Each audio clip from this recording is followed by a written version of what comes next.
Welcome everybody to this year's Women at the Table event 2024 hosted by Durlston Partners. It's an honour to welcome all of you ladies to our annual event in this beautiful venue, and I'm very excited to be hosting for the first time with the brilliant help of my colleagues Shannon, Caitlin, Emily and Tegan. We will shortly be hearing from 5 inspiring women in the industry who will be sharing their incredible journeys in this incredible space that we're all a part of. I'm excited to hear about their take on topics such as mentorship, international moves, the coveted sell side to buy side, as well as facing the world as a female founder. We're all aware of the challenges that come with being a woman in a male-dominated space, but we want this evening to focus on the positive progress that we have seen in the industry recently. So as we can see from some of the stats here, PE firms have achieved almost gender parity globally. 48% of all entry-level roles are women, and 48% of female-managed hedge funds beat the market between the market low in March 2020 to 2021, compared to only 30% of male-led funds. And also another thing to shout out is at a time when hedge fund launches were at their lowest in 2010, Sergo Cat Partners, launched in 2022 by Marla, is now the largest hedge fund led by a woman, where this year in January she raised 1.8 billion in capital. Woo! Yeah, bit of appreciation. So what do these headlines mean? There is now tangible data showing the value of diverse teams in the hedge fund space. Not only are gender diverse teams outperforming their single gender counterparts by up to 24 base points, there is also a knock-on effect. Institutional investors are placing greater emphasis on diversity and inclusion measures, pushing companies to meet the minimum thresholds before they make investments. With these success stories of women-led or managed funds, we should see growing representation trickling down, with more female role models and an increased demand for a diverse level of thought at a senior level. So how can we build upon this momentum? First of all, we all need to change our mentality. We have the stats to back up the value that we bring to this space, which should help to build up our confidence and provide ammo to tackle imposter syndrome. As a collective, we are then in better positions to advocate for ourselves when it comes to promotions, salary negotiations, and thereby increasing representation in leadership positions. In this room today, we have some exceptional leaders in the space and plenty at junior and mid-level too. We hope that events like this will provide a space for you to connect and support each other as you progress on your own journeys. Obviously, we can't ignore the fact that there are barriers within the industry. Typically, we take on more care burdens, have fewer role models, and are more tentative with applications. I'm sure we've all seen the stat that men apply to jobs if they meet 60%, whereas on average, we need 100% before we feel valuable enough to apply. However, with the right support, you can overcome these. And this support doesn't just have to come from your fantastic female peers here today. We, the DP ladies, as a team, are happy to provide individual consultations to boost your confidence, discuss career trajectories, streamline your processes, and provide interview prep and more. So how can a recruiter help me, and why should I use one? It's a fact that finding a new job is up there with one of the most stressful life experiences. And it's also a fact that recruiters are paid to make this process as easy as possible at zero cost to yourselves.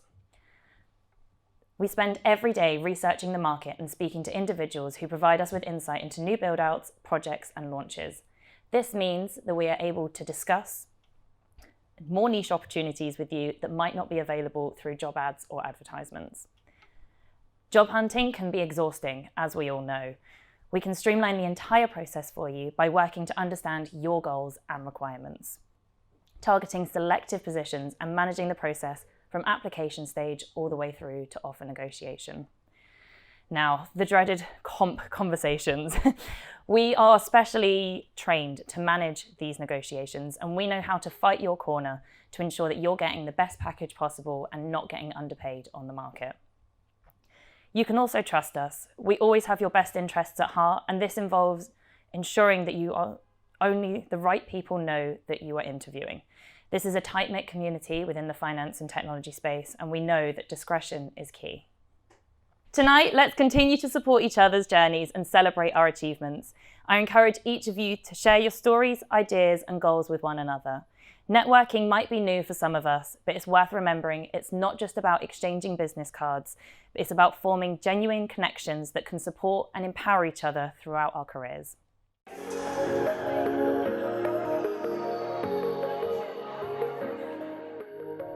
Today I wanted to talk to you all about some reflections, advice, and lessons that I learned from the few years I've been in the industry now. But first I kind of wanted to give a bit of a more informal introduction about myself. So that's me. I'm a software engineer at Bank of America. I work in the rates space within global markets technology. But outside of work, I love running and I love coffee. So I would welcome any conversations about those two things or questions. But now on to some of the reflections and lessons and advice. I think the first thing from the 2.5 to almost 3 years of working in the finance industry that I learned is documenting your achievements. I think women don't talk about their achievements enough, and women are more statistically likely to get imposter syndrome, and that's why it's so important to document your achievements. So within this category, I wanted to talk about 3 things that I've been doing and implementing that I would encourage all of you to do. The first thing is having a positive feedback folder. And a positive feedback folder is essentially a folder in your email where any positive feedback you get from any stakeholder that you've worked with, you move to that folder. And it works for many reasons. Number 1, it works in your favor when you're having a bad day, or when you start doubting yourself, or when you start thinking that you're not doing well at your job, and you can go and look at that folder, because I think I've had that a lot. And you go and look at that folder and you're like, oh, actually, I am doing okay. And these stakeholders clearly think that I'm doing my job and I'm doing my job well. So it's really good for that. It's also very good when it comes to review time, because if you forget something that you've done in the past year, because we do, because of something called recency bias, where we remember mostly the things that we've done more recently, and you might forget things that you've done 6 to 9 months ago. You go back to that folder and it reminds you of the things that you've delivered or the good work that you've done, and it's great for that reason. The second thing I would really encourage you to consider doing is 360 feedback. If your company doesn't already offer a way of automatically doing 360 feedback within Teams, I would encourage you to ask everyone you work with, regardless of what they do or how senior or junior they are, to give you feedback once you've worked with them. It is an excellent way of improving your own work and your own both soft skills and technical skills, but it's also a really good way of backing yourself up when you ask for a promotion or when you go in for your review, because you can see, you can also spot patterns between what people tell you. So, you know, if everyone's commenting and saying, oh, you have really good communication skills, then you know that's a strength you have. And it also allows you to work on things that you might realize that you need to improve on, if that's a lot of the feedback that you're getting from people. Because getting feedback from one person is good, but sometimes that they can have a specific view or a specific bias or a specific opinion. So it's good to gather feedback from a lot of people. The second thing I wanted to talk about today, in the category of, you know, lessons, reflections, and advice, is essential roles that you need. And I kind of specifically made this title vague because I wanted to talk about your network. And I think we've spoken about that a lot today. But how do you find these 3 key roles: your coach, your mentor, and your sponsor? And I have found that the best way in the workplace or in the industry to find these is through networks, so employee networks or events like this. If you're not already part of employee networks at work, I would really encourage you to join. That's where I was able to find mentors, that's where I was able to find coaches in the most organic and genuine way of building a connection with someone. Shout out to one of my mentors, she's here today. And with sponsors, you know, ideally your manager should be your first sponsor because they work with you directly, but that's not always the case. So it's good to venture out and try to build sponsors who are more senior people that will go out and advocate for you. Your manager should be advocating for you, and you know, have those open conversations with them to try and build that relationship. I wanted to keep this short and sweet and cover some of those lessons. So that's everything from me. I hope this was useful, and I'll pass it on. Thank you.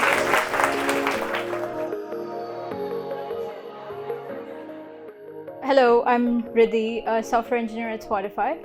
I work in the department that manages content that you see on the platform. My domain specifically deals with taking down or blocking the content for regulatory reasons, so that's always fun.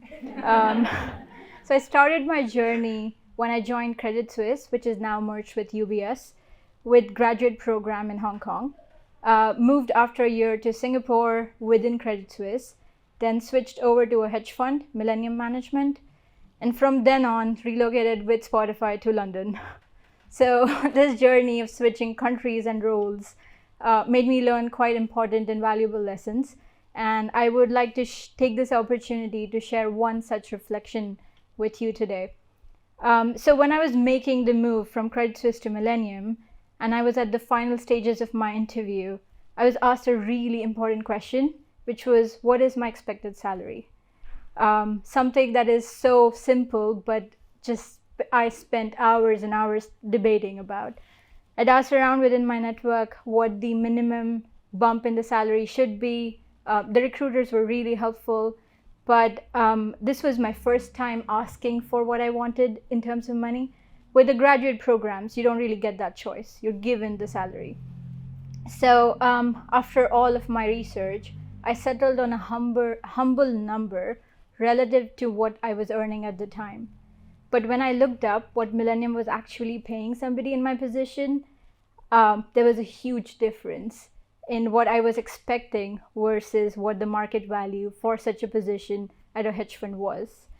And that difference was enough to take me down a rabbit hole of self-doubt, imposter syndrome, and I just couldn't justify to myself about asking what the data showed me. And I couldn't shake the feeling that asking for what I deserved would somehow make me seem greedy or arrogant.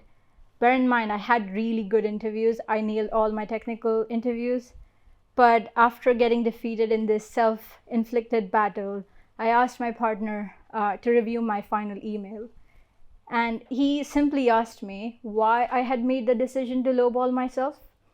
And I explained him my reasoning. And while explaining, going through that process, I began to see my situation through a completely new lens.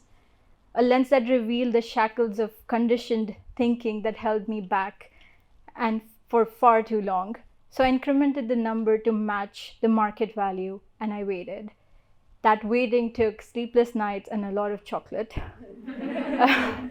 I figured out a very important lesson during that process, a lesson that I carry with me wherever I go. The company cannot value me if I don't value myself. Asking for what I deserved is not a sign of greed or arrogance, which a lot of men find it naturally that they're basically conditioned to live with that. It is an assertion of my worth, a recognition of the skills, expertise, and dedication that I bring to the table. This was asserted more by the fact that the company countered me with just a tad bit less than what I asked for. So I would have made a 20% loss if I went with what my initial gut instinct said.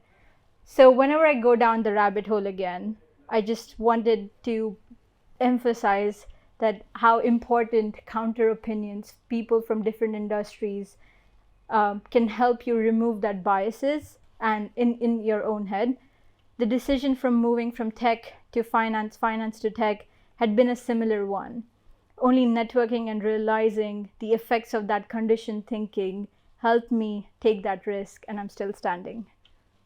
Thank you.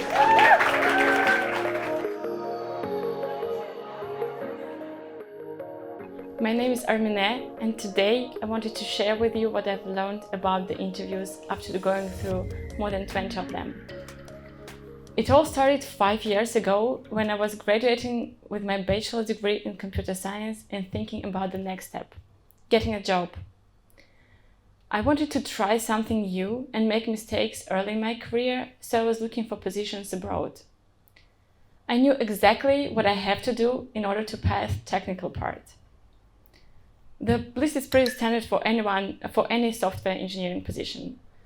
algorithm, data structures, and language knowledge.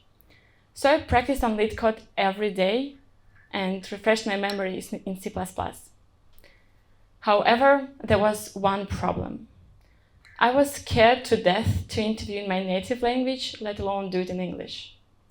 But to get the job, I had to convince people I can work in an English-speaking environment. To overcome my fear, I used this service for mock interviews.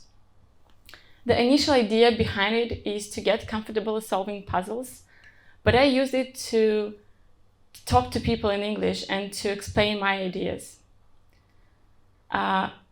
Every morning, I woke up early to get a couple of rounds while my brain was still too sleepy to panic and cancel everything.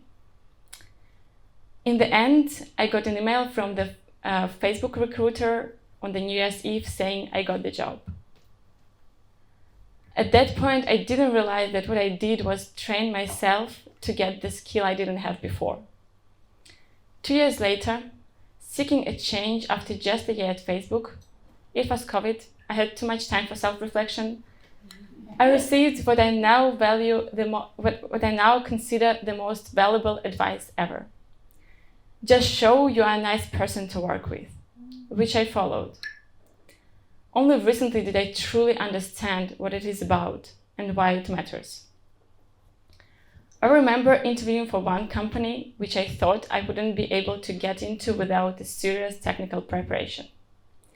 Accepting that fact, I started the interview relaxed and thought about the next 3 hours as an opportunity to try to solve interesting problems with the help from others. It was a sunny spring day, which was only possible during COVID.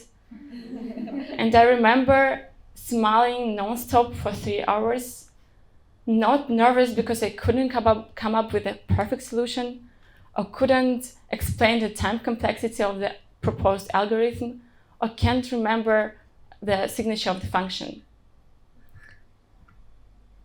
Spoiler, I didn't get the job. They felt I lacked the experience, but it was a hard decision for them to make. That experience made me realize and truly accept that the interview is not about the end result at all. People don't want to hear the perfect solution. They want to see how you think and communicate. For instance, when they ask about the last time you disagreed with someone, they actually want to see your values and your ability to treat your colleagues with respect, even in the argument. Finally, it all made sense to me. Judging how good a person would be to work with by giving them a couple of problems to solve for an hour never sounded right to me. But it might be enough to get a feel of how it would be like to work closely with them. Because that's what matters at the end. A functional team is more important than an individual with functional skills. Team spirit is everything. And that's why soft skills are the most valuable thing if you work in a team.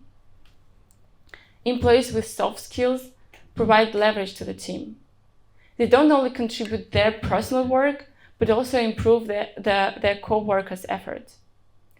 A smile from a colleague can can double my productivity.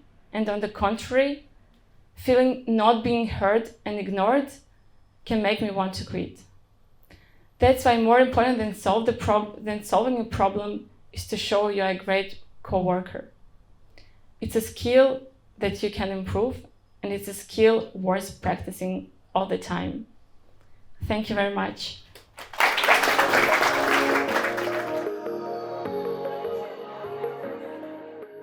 Good evening, everyone. Hope you are having a fantastic networking time. That's me, if you can recognize me. Okay, so I'm truly grateful to be speaking and sharing this stage with all of you. Thank you so much for the opportunity. When one embarks a career journey, it is full of experiences, challenges, and opportunities. To pursue one's dream, sometimes we move to the nearby cities, and sometimes, like so many of you, have moved to the far end of the continent. It's all to navigate to these moves, adapt new culture. We all learn and grow. In one way or other, these moves are pivotal in shaping an individual, both personally and professionally. Drawing from my personal experiences and lesson learned, this exploration will delve into the details of navigating these transitions and thriving through change. I'm Ritu Vyas, a software professional with over a decade of experience, I think. I began my career in medical systems software in India, then transitioned into investment banking, moved countries, and now I'm continuing in a different country, adding new dimension to my growth and learnings. Change is the only constant, and I think everybody has heard it so many times. It is rightly so, although it is a cliched sentence, but it is rightly so.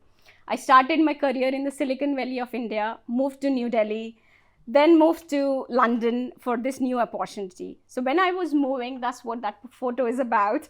When I was moving, I did my thorough research about this relocation. Read every article I could get my hands on, tried to research my colleagues, who I am going to work with, where I'm going to be sitting, where I'm going to live, and all of that. How am I going to reach office from wherever I'm living to the location? But each relocation presents its unique set of challenges, and from adjusting to new language and culture to understanding local customs and norms. Upon landing, I met with my unique set of problems. The first one was, where can I find my favorite fruit? I'll tell you what that fruit was later on. The second one was, why do people don't like rain in this country? Well, there were certain professional problems also, because I was moving to the same team, but it felt so different. I've spoken to those people a number of times, but this is the time I was talking about when we didn't have Zoom. I guess some of you never experienced that, where we didn't have video calls. So we just used to speak on phone, conference calls, etc. So it was so different. It felt like I knew the person, but I didn't know the person. And I was so reluctant to ask them to go for a coffee with me or tell me what is happening. Well, there were certain positive things also. I mean, I could just go to their desk, walk with them, see what their problems were firsthand, and try and give the solutions rather than waiting 24 hours to speak to them again. But it was all in all a very different change. And another thing was the time zone. It just felt so different. Back then, the afternoon calls were replaced by morning calls. And the afternoons felt so quiet, especially in winters. It was dark, and I was like, I left my home in the dark. I'm coming back in the dark. Where am I living? What is this happening? It was so different. So initially, it felt like I was struggling, let alone thriving. There was no question of thriving in that situation.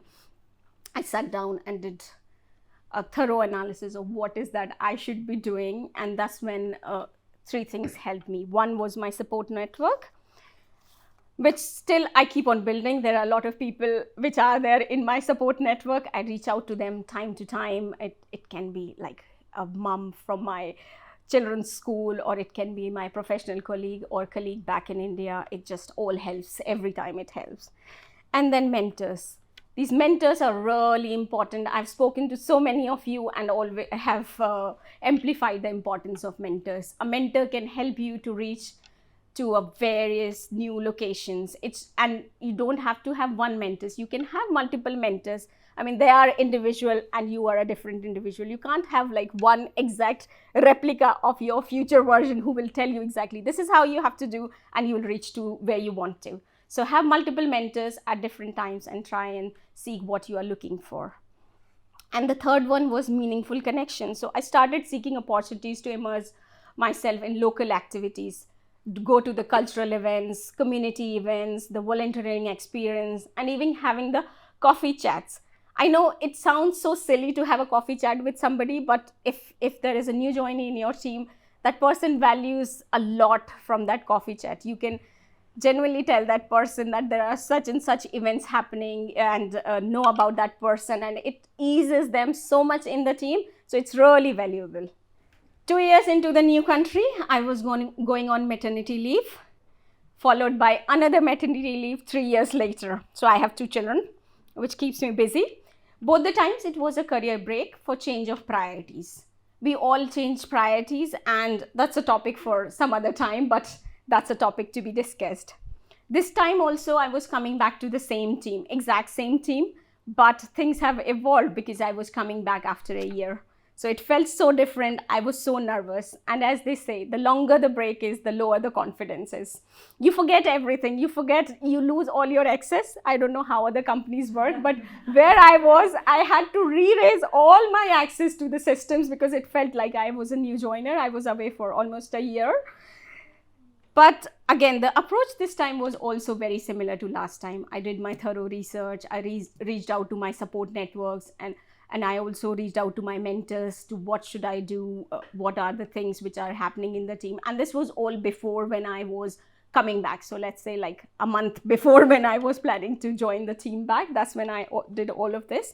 One thing which was different this time when I was coming back was upskilling. So I tried looking at different things, what I could benefit for when I go back. So I spent reasonable amount of time upskilling. So I would emphasize taking a break is important. It can be for anything, traveling, studying, having children, looking after somebody. But when you plan to return back, do it properly, invest your time in that and come back with all that might which you have already.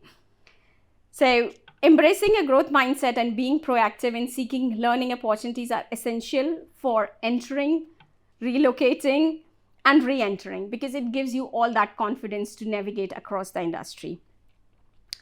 And quoting Dalai Lama, every noble work is bound to face problems and obstacles. It is important to check your goal and move towards it with determination. Thank you for listening to me, and hope you have a wonderful rest of the night. Thank you.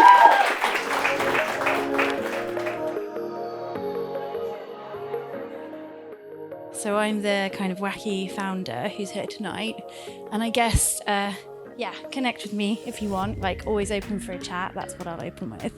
Basically today I'm delving into the intersection between, I guess, technical hiring, AI, and gender bias, and other bias too, but mainly due to gender bias. And I'm hoping to show that my journey from developing social impact programs in South America and Sub-Saharan Africa to creating scalable solutions at Arcta reveals something essential. AI in recruitment isn't just about technology. Obviously, it's about human values, ethics, and the golden human touch. So Microsoft's Satya Nadella, he said human values need to be at the heart of AI development. But I'd love to touch on how conscientiously crafted AI tools can revolutionize fairness in tech hiring, making it fairer and more inclusive, and how Arcta in its corner of the market is consciously trying to do just that. So we are an innovative tech assessments platform, helping recruitment firms, software houses, and hiring managers screen in talent, top of funnel, essentially. So I did my degree in Lit, University of Oxford. I had the marketing roles in Sinclair Pharma and built transformative social impact programs. And the reason this might be relevant, underserviced communities in Peru and women in Sub-Saharan Africa. And the reason this might be relevant, I think, is the golden thread running through all of my work experience from kind of via journalism and like old English sonnets, commercial banking relationships, is always the human element in everything, which is always what I feel AI comes back to. How do we, at every point, handle this data, and what human errors and human value judgments are we influencing AI models with? So artificial intelligence in recruitment often mirrors the biases present in its training data. I'm sure we're all aware of that, which can lead to real significant disparities. For example, some AI hiring tools, and I did all this research basically when I first joined 1 year ago, Arcta. Some of them show a 40% higher rejection rate for women in technical roles.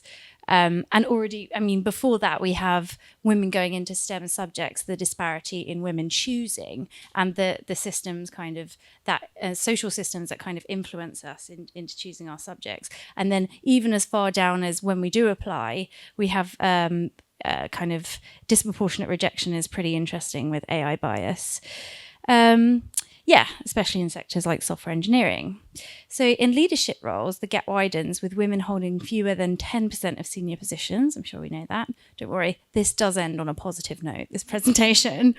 Yes, and for other marginalised groups, which we also have to consider when we're talking about equity and disparities, representation in tech roles can be as low as 15%. So there's a broad spectrum of diversity challenges. So we've got to get intersectional here as well. But for today, we're talking about gender, women at the table. So the core issues, basically, in tech recruitment, bias manifests in several ways, from the gender disparities to also cultural and racial biases as well. So, for example, AI-powered resume screening tools, it's not necessarily my area, may prioritise candidates from certain educational backgrounds or postcodes, disadvantaging minority applicants, right? So video interview software can analyse speech patterns and facial expressions, penalising non-native speakers or those from different cultural backgrounds due to unrecognised biases. And this is something, one of our future products is a kind of AI and like analytics tool for video interviews. So it's something that we are paying very special attention to. Right now we are live tech interviews and pre-screening, but even there, when we're training our models to kind of the data set is everything, so we're taking a lot of positive action, which I'll get to further down the line. So specific instances of AI bias include a notable case where an AI recruitment tool developed by a leading tech firm, Amazon, was found to disproportionately favour male candidates over female candidates for technical roles. It'd been trained over 10 years of data, and basically when you've got such a rich example of gender disparity anyway, it just spirals and the signal gets wider and wider and more volatile. So this resulted in the AI downgrading resumes that included the word women's, as in women's chess club captain or women's university building and other female associated terms. And basically they eventually had to scrap that. That was 5 years ago, and we're still seeing issues like that today in AI-powered recruitment tools. So anecdotal evidence suggests that women are often overlooked for promotions in tech roles, and that's attributed to the subtle biases in performance evaluation tools, which we are trying to combat. So what Architect is doing, so since Nihad and I, my technical co-founder Nihad and I teamed up 1 year ago, we are, one, conscientiously seeking equal representation in the data. So we are seeking out partners, one of our main partners right now, and champion early stage client is a recruitment company called Concat Tech, and she specifically works with refugee women, placing them in tech roles.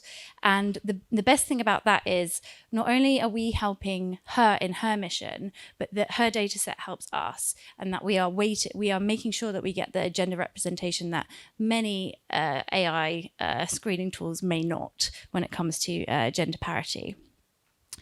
We have also we've also just created a new tool which facilitates blind hiring, essentially. So pretty basic, but also essential, which is anonymizing the reports so that people can let go of that, leave their bias at the door, at least for the top of funnel pre-screening when we're engaging with somebody's skills map, rather than what we may read from their name or picture or credentials. And then there's weighting. So, I mean, you can call this a few things: bias compensated scoring or equity adjustment scoring, but it's something that we are paying special attention to when it comes to how, when we're training our LLM for our future AI interactive interviews, what data are we feeding into that LLM, and also with what weighting. If we can't get the full gender parity, then how are we weighting that data? And this comes down to a lot of technical stuff I do not understand, like model training and algorithm selection. Not even going to try and go there. It's not my bag. So yeah, it's super important for us, and it's something that we are so committed to that we have created a partnership with an external bias audit company who are Algorithm Watch. They're actually an NGO, and they come in essentially and assess your product or tool and try and point out any potential mismatched kind of outcomes with what we're claiming to be doing. And so, yeah, back onto the more positive stuff. Things are slowly changing, however. So, for example, graduation rates. Women now have earned 21% of US bachelor degrees in computer and information sciences, up from 18. And things like corporate diversity, the percentages are creeping up and up. Advocacy groups, women who code and girls who code. And then legislative changes and startup growth as well. So hello, I'm here. But yeah, 28% of startups had at least one woman founder in 2020, up from 25% in 2017. So yeah, that's just my hot take on the small way that Arcta is trying to battle gender bias in automated pre-screening, and just a broader look at the industry as a whole. And it's not all bad. There is some small, slow improvement, and we just have to be very conscious of the bias when we start handling these tools. Thank you.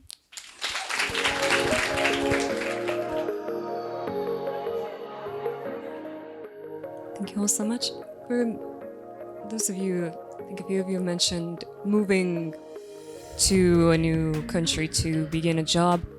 Can you talk a bit to what was maybe your favorite thing that you discovered about working in a new location, or maybe living there if you hadn't worked in the previous location? And maybe any takeaways? Do you think it would be easier to make that choice a second time? Was there anything you learned that made you more confident in that ability to adapt to that new culture? Maybe such a good takeaway of how well it went that it makes you more confident to move again. So I've moved 4 countries now. I think the most difficult bit was figuring out taxes. But other than that, I think I always looked at it as I'm exploring my horizons, exploring different cultures, food, traveling to new places. And I've learned so much about politics, just geographical tensions, anything that comes with it. I think it just makes you a better, humbler person in general when you do that. And that is what I look forward to most when I do that. I don't see myself moving out of London anytime soon, but if it does happen, I think I would welcome that with open hands. Yeah, answering similar to Riddhi, I will always take that opportunity if I ever get a chance to move to somewhere else, because it opens so many doors. You learn so many things, wherein you have just read about things in books. But if you live in that country, if you live in that place, you can experience those things firsthand. That's personal. Plus, when you are working with somebody, you get to know various different aspects of it, why certain users will want a particular screen to look like in a particular color, rather than just thinking from your head, oh no, I like pink, or because I'm wearing pink, that's why I said that. But yeah, black makes more sense because it is more reflective and more responsive to eyes. But yeah, if you ever get a chance, please do move. Please do take that experience with open arms. You can always come back to your home. I mean, nobody stops you to come back. So yeah, just do take those chances.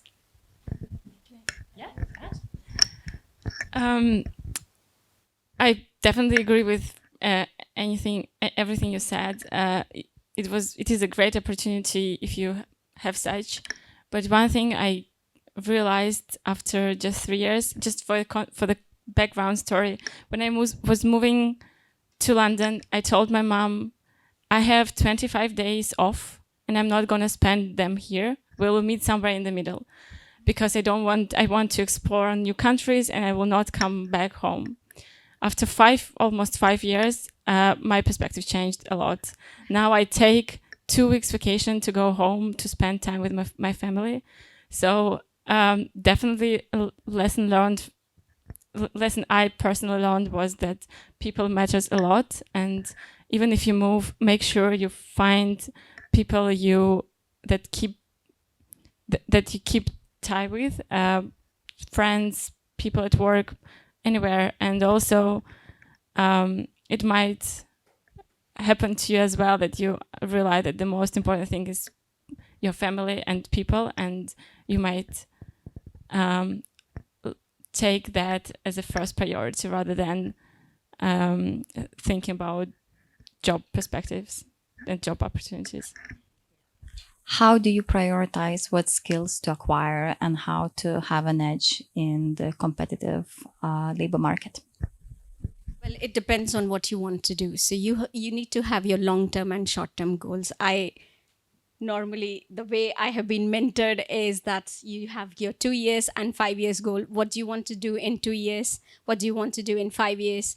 Make some notes on how you are going to reach to where you want to be, and then use those skills. It can be a new language if you're moving to a new country. It can be a new software skill if you're planning to use it, or it can be like something as simple as painting because just you want to take a job of painting teacher in a primary school. So it depends on what your priorities is going to be. But if you sit down and make those notes of what you want to achieve in long term and short term, it helps.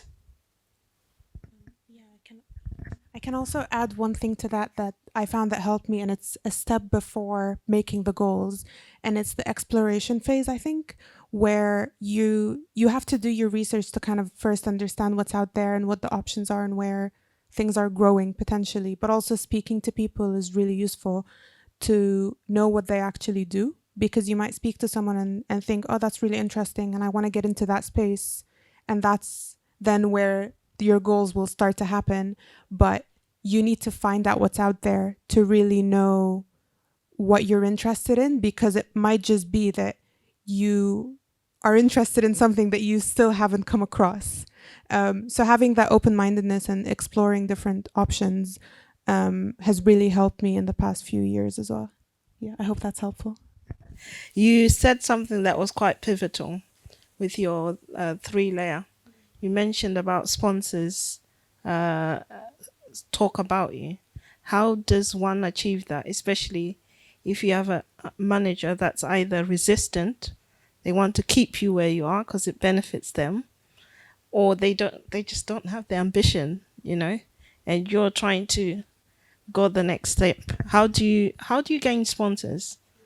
And if it's not your manager, who do you go to without offending the manager? I think that's a really good question, and it's a difficult situation because I think a lot of people are in that situation where your manager is such a key part of the job, but sometimes your manager is not necessarily acting in your best favor.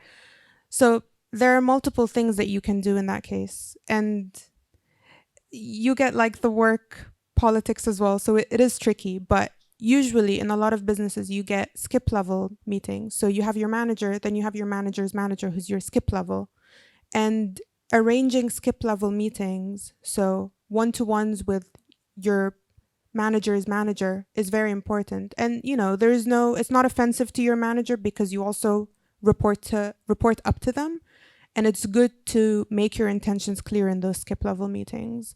So if you're looking for a promotion, if you're interested in a project, usually if your skip level is nice, relatively, then you go and speak to them and make your intentions clear. If your manager is resistant, that's on them.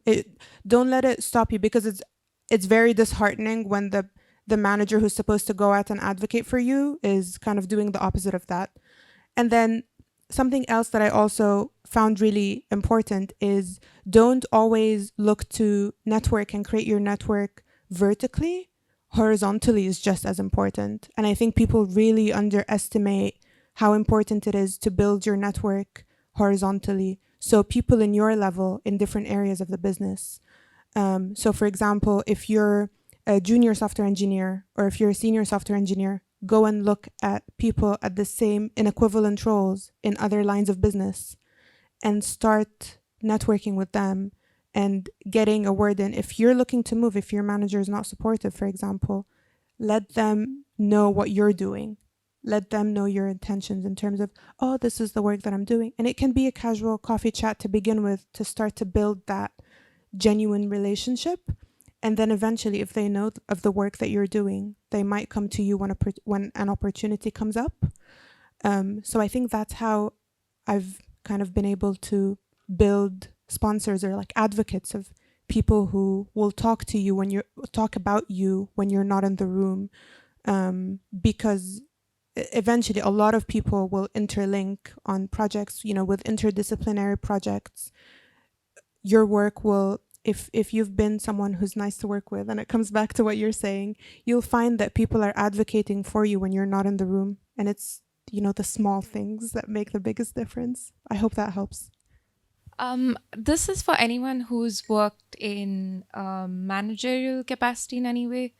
How do you manage to keep yourself technically sharp when you start also having responsibilities of overseeing people? I think, in my mind, if you're a manager, you should still be technically sharp, but you're effectively trying to do two people's job with your day job. And I'm keen to hear. If you are technical and you love technology, then you can keep a share of pie for yourself. When you are the manager, you know what the pie looks like, so you can do that. Well, jokes aside, it depends on how much you want to get involved in the technical side. Sometimes people they get excitement from the fact that their code is running in production. It looks a live system. They get very, very happy about seeing it. Oh, I have deployed that yesterday and it works fine. But at the same time, if you are not doing justice to your the mentees or the employees who you are working as a line manager, it feels unbalanced. So you need to decide how much percentage of your time you want to dedicate to each of the stream. It's really difficult. A lot of organizations do it. It is exactly two people's job, but then it's up to the person on how much they want to dedicate their time to coding. You can do as much as 50% or as less as like 10-15% where you are doing only code reviews and just doing the design exercises, whereas in some places I've seen people like counting themselves as one of the developer working part-time. In the increase of everything virtual since COVID, I was just wondering if you had any advice on how to build mentors, sponsors, coaches, etc., where you're not necessarily with them to just pop for a coffee or chat to them in the break room, or you don't have that day-to-day interaction and everything's online, so it's a bit awkward to kind of message and to say hi. How would you recommend building those relationships and getting those roles in your life where you spend most of the time in your own home completely separated from those people? So I joined Spotify, were completely virtual, and I realized very quickly that nobody comes to the office. So even if I go to the office, I cannot see anybody in the office. So I made my whole setup completely virtual. And now I did need to find somebody so that I can get promotion, know how to play the game, how to up the ranks, but had absolutely no clue how to do that. So I just started looking at people who post on Slack channels and just send them hi. Whoever bites, I would start a chat with them. So it was basically because people are quite funny in some of the channels. There are random social channels, there's relocation channels, there's personal item selling channels. So whatever I could relate to, I just started chatting with them, and that just built a connection. And I found a really good data engineering mentor that I have regular catch-ups with. And so whenever she comes to London, I meet her for a coffee. But virtually, we spend an hour, absolutely no agenda, just whatever I have in my mind. So when we had layoffs, tech industry was going through a lot of layoffs. That was an outlet to really understand where do I find myself. So yeah, I think it was just a shameless, the Slack messaging, which helped. Adding to it, similar to Riddhi, I will just reach out to anybody. When I joined JP, the team I was working with, they were not doing agile, and I was interested in learning agile and have done it in past, so wanted to know what's happening in that space. So somebody in one of the channels posted a distant event that's happening. I went there, asked 100 different questions, probably just irritated the speaker to the core, but ended up getting that speaker as a mentor to me. And now we have that conversation every 2-3 months to talk about what's happening in that space and how can I contribute and build my skills. So you have to be a bit shameless, if you want to say it that way, but I would say you have to be bold and just make that move, make the first move. And what worst could happen? People will just say, no, it's fine, move on to the next. There is so many more. There'll be 1,000 more employees in the organization. You can keep on reaching to different people. Yeah, I would reiterate that. My internship was peak COVID. It was 2 months after COVID started, completely virtual. So that was quite scary, I think. And what I did was I just put virtual coffee chat in everyone's calendars. And, you know, you don't usually, like, at first, you don't have a lot to talk about. So if you're worried about that, maybe put 15 minutes instead of 30 to start with. Build that connection. Find one thing in common. All you need is an entry, one thing in common. So that can be, so with one of my colleagues in the Paris office, found out he loves running. We started talking about that. And now we like catch up. If he needs something, he'll ping me. If I need something, I know I can ping him. And we have, you know, some chat, like a chat at the start of our call. And now we have that. We've built that relationship. And also, if you've got employee networks that do virtual events, because I know a lot of companies that have moved towards virtual, they still do virtual events. And those tend to be a lot more friendly, where like people have their cameras on and they've got like a tea or a coffee, and everyone usually does like an icebreaker round. So these are a much more forgiving, friendly environment. So maybe try joining those as well if that's an option, because that's also a way for you to, you know, familiarize yourself with people in your organization.